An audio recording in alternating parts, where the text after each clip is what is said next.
Sir Francis Walsingham was the main reason for the failure of plots against Elizabeth. How far do you agree? Explain your answer. You may use the following in your answer: ciphers and Mary the Queen of Scots. You must also use information of your own. 16 marks. Here's the mark scheme. You can find out more about this in our overview video. 10 marks here are awarded for AO2, which is your analysis and evaluation of second order concepts. So with this question, you need to try and identify for yourself what that is. And here we're looking at significance. So do you agree that Sir Francis Walsingham was the most significant reason for the failure of plots against Elizabeth? If you disagree, was there a factor that was more significant? So that's the judgment that you need to make. The other 6 marks are awarded for AO1, which is your knowledge and understanding of the period. So if you're making a judgment, you need to bring in evidence from your own knowledge to support what you're saying. These are the bottom 2 bands for this question.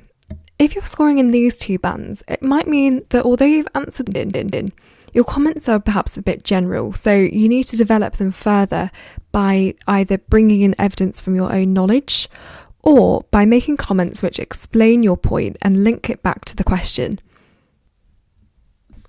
It could also mean that the examiner isn't quite clear on what you're trying to argue, so maybe you just need to make it clearer exactly what your point is.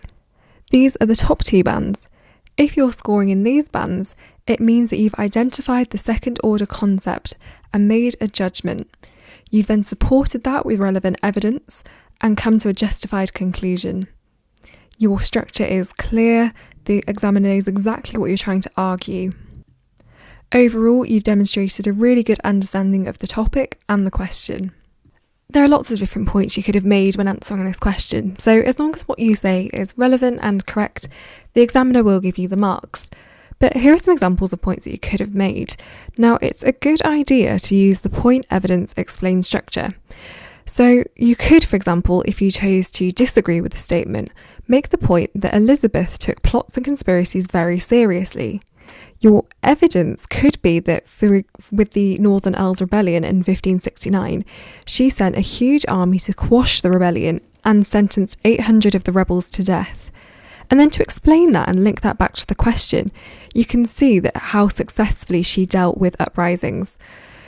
So there you can see that I've really developed my thinking, I've drawn on my own knowledge to explain my points, and it shows that I've identified that second order concept in the question and come up with my own judgment. And that is how you can score in the higher bands. But do take a look at the rest of the points here to see if there's anything you could have added to your own answer.